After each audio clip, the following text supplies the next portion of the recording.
呢個動作可以瞓喺度做嘅，咁留意瞓喺度做嘅時候咧，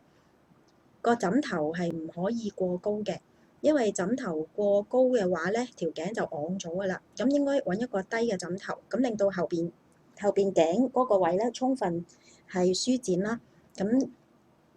先至會比較理想嘅。咁做嘅時候咧，有機會呢度會覺得條氣管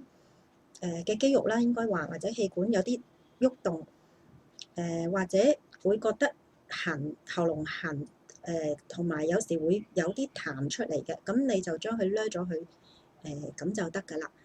咁另外你